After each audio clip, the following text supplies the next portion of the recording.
Сәлем достар, менің есімім Аружан, мен Еуразия ұлттық университетте оқимын. Және де бүгін сіздерге ЮНУ жайлы толық ақпаратпен бөлісетін боламын. Егер сен Еуразия ұлттық университетіне оқуға түсің келіп жүрсе, немесе жалпы Еуразия ұлттық университеті қызық болса, бұл видео саған арналады. Так что менің арнама тіркеліп, лайк басып, коммент жазуды ұмытпа. Ал біз бастаймыз. Жалпы Еуразия ұлттық университеті Қазақстандағы топ университеттердің біріне жатады. Лев Николаевич Гумилев атындағы университет болып табылады. Бұл жерде көптеген мамандықтар бар, 1000-нан астам мамандық бар. Жалпы ЮНУ ол мүмкіндік. Екі шет тіл мамандығында оқимын. Біздегі берілетін мүмкіндік ол академический мобильность, яғни тек қана ол екі шет тілінде емес, жалпы студенттерге арналған. Егер GPA жоғары болса, ағылшын тілін білетін болсаң, то сен басқа елдерге немесе басқа қалаларға барып, білім алмасып оқып келуіне болады. Сол бір мүмкіндікті айта кететін болсам, және де ЮНУда жыл сайын гранттар ойнатылады көптеген. ЮНУға ақылы оқуға түссең, то сен сабақ оқып, ары қарай өзіңнің сабақтардың барлығы 90+ болса, сен мемлекеттік және әкімдік немесе ЮНУдың қосымша гранттарын ұтып алуға мүмкіндігің бар. ЮНУда көп корпустар бар, оның барлығын мен біле білмеймін. Жалпы мен білетін ол ФИТ, АСФ, ЦС, ОЛК және главный корпус и спорт комплекс.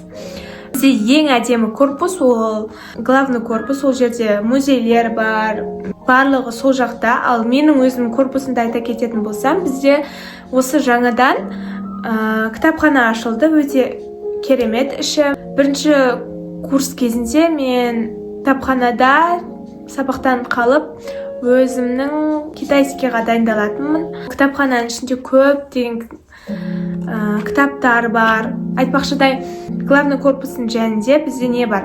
Жолдың арғы бетінде отырар деген кітапхана бар. Ол жер өте керемет. 3 этаждан тұрады. Бірінші этажынан кітаптар ала аласың өзіңе. Екінші этажында кішігірім кітапхана орналасқан и сабақ оқитын жерлер. 3-ші этаж вообще әдемі. Маған 3-ші этаж өте қатты ұнайтын. Студенттерге барлық жағдай жасаған, асханасы бар, туалеті бар, компьютер, Wi-Fi барлығы бар, кітаптар өте көп ол отырар кітапханасында. Бұл жерге сен и спорт комплексті айта кететін болсам, бізде 4 этаждан тұрады. Бірінші этажында общий дәу зал, ол жерде волейбол, баскетбол, футбол барлығы ойнатыла береді. Екінші этажында раздевалка. 3-ші этажына келетін болсақ, тренажерный залдар бар. Қыздарский, ұлдарский. И әр сол неде өзінің душеваясы бар, туалеті бар, потом гардеробы бар.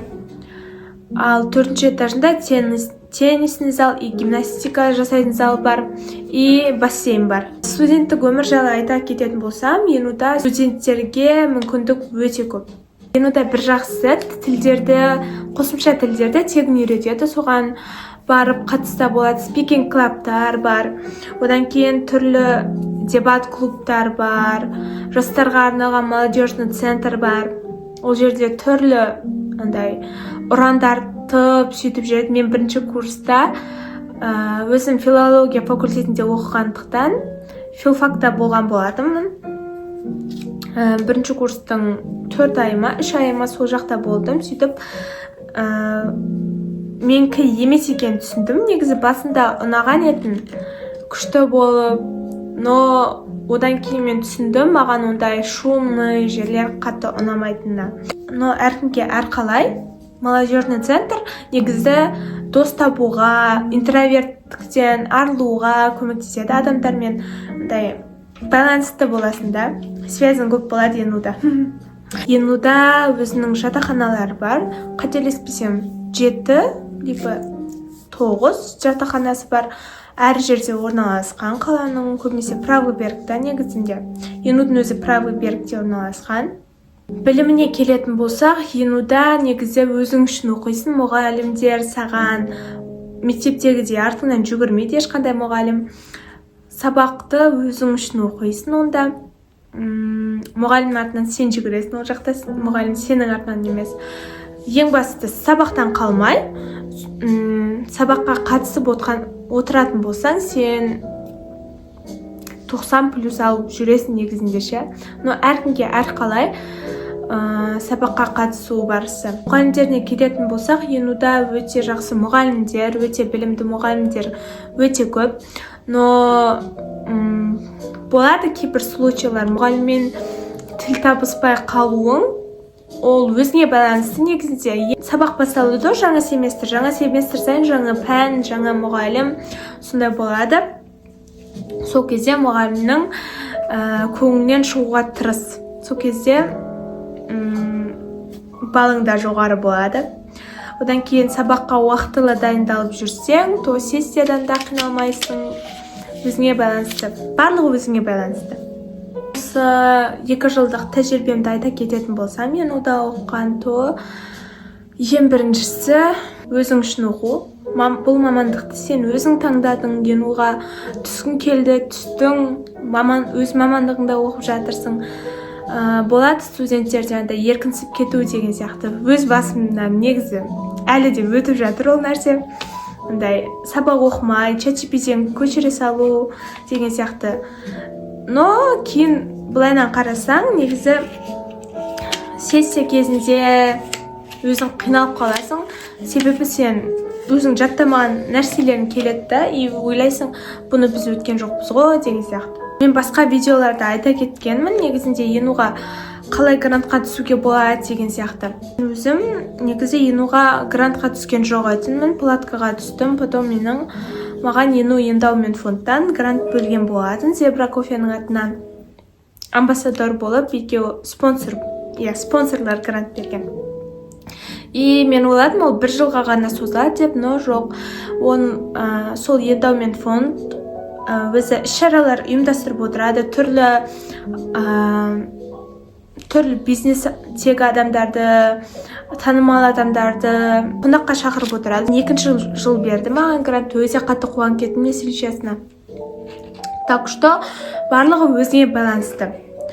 Білімге, өзіңе, сонымен қатар айналаңа ашық болатын болсаң, то бүкіл барлығы да саған ашық болады, жолың ашық болады. Енуға түсу жайлы айта кететін болсам, енуға түссең негізінде қателеспейсің. Негізі енуді әр студент әртүрлі көреді. Жақсы жағынан көретіндер жақсы жағынан көреді, жаман жағынан көретіндер жаман жағынан көреді. Адамның өзіне байланысты болады да ол нәрсе. Ену жайлы сұрақтарың болатын болса, комментарийға жазып кет, мен саған міндетті түрде жауап беретін боламын. Енуға түсу жайлы сұрақтарың болса, немесе қандай мамандыққа түскелі жатсыңдар, не себепті енуді таңдадыңдар, сол жайлы комментарийға жазып кетсеңдер болады. Маған сендердің пікірлеріңді оқыған өте қызық. Сол себепті комментарийға жазып кетіңдер. Енуға түссеңдер еш қателеспейсіңдер, ену ол мүмкіндік. Тағы да қандай видеолар түсірсем болады, достар, астына жаза кетіңдерші. Менде идея андай. Менде мотивация онша қатты болып жүрген жоқ. Сол себепті қандай видеолар қызық, астына жаза кетіңдер. Біз қоштаспаймыз. Келесі кездескенше сау болыңдар деймін. Bye bye.